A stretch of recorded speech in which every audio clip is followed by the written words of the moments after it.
এখনো জল দুর্ভোগ অব্যাহত আরামবাগের ৬ নম্বর পঞ্চায়েত এলাকায়। ইতিমধ্যেই নতুন করে প্লাবন পরিস্থিতি তৈরি হয়েছে একাধিক গ্রামে। খানাকুলের মারোখানা, জগৎপুর, রাজারহাটি, পোল ১ নম্বর ও ২ নম্বর, ধান্যঘড়ি, ঠাকুরানীচক পঞ্চায়েত এলাকার বিস্তীর্ণ অংশে নতুন করে জল ঢুকতে শুরু করেছে। জলের তলায় জমি, গ্রামীণ রাস্তা, দোকানপাট, একতলা বাড়ি। শুধু তাই নয়, পিএইচির জলের পাম্প হাউস জলমগ্ন হয়ে যাওয়ায় জলকষ্ট শুরু হয়েছে এলাকায়। ডিবিসির ছাড়া জলে এবং একটানা বৃষ্টিতে নতুন করে প্লাবনের আশঙ্কা তৈরি হয়েছে খানাকুল, আরামবাগ সমেত বেশিরভাগ জায়গায়। বেশ কিছু জায়গায় এখনো পর্যন্ত জলমগ্ন রয়েছে।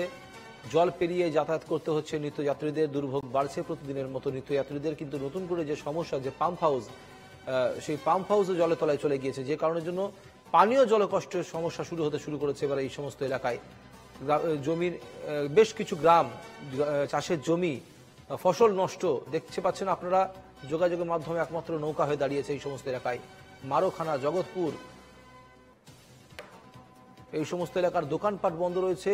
দোকানপাট বন্ধ, সাধারণ মানুষের বাড়ির ভেতরে জল ঢুকে গিয়েছে। নতুন করে প্লাবন পরিস্থিতি এই সমস্ত এলাকার। খানাকুলের মারোখানা, জগৎপুরে নতুন করে জল ঢুকতে শুরু করেছে বলে জানা যাচ্ছে। আরামবাগের ৬ নম্বর পঞ্চায়েত এলাকায় নতুন করে প্লাবন পরিস্থিতি, একাধিক গ্রামে জল ঢুকছে। জলের তলায় জমি, গ্রামীণ রাস্তা, দোকানপাট, একমাত্র যোগাযোগের মাধ্যম নৌকা। দেখতে পাচ্ছেন সেই ছবিগুলি। বাস যাতায়াত করছে, তবে বাস যাতায়াত করার জন্য যে সড়কের ওপর দিয়ে বাস যাতায়াত করছে সেই সড়কও রয়েছে জলের তলায়। ডিবিসির চারা জলের জন্য এই সমস্ত এলাকাগুলি খুব প্লাবিত হয়। আমরা জানি অববাহিকা অঞ্চলমূলক যেগুলি রয়েছে জায়গা, সেখানের মধ্যে খানাকুল রয়েছে আরামবাগের, পাশাপাশি হাওড়ার রূপনারায়ণপুর রয়েছে। এই সমস্ত এলাকাগুলি টিবিসি ছাড়া জলে বেশিরভাগ সময় প্লাবিত হয়ে যায়। এবং আরামবাগের খানাকুলের এই পরিস্থিতি, এই চিত্র আমাদের অত্যন্ত চেনা পরিচিত। প্রতি বছরই প্রায় এরকম বন্যার কবলিত হতে হচ্ছে খানাকুলকে। এবং আমরা দেখেছি ইতিমধ্যেই সরকারি ত্রাণ পাঠানোর ব্যবস্থা করা হয়েছে। কিন্তু যে সমস্ত এলাকায় নতুন করে জল ঢুকতে শুরু করেছে তা হচ্ছে ৬ নম্বর পঞ্চায়েত।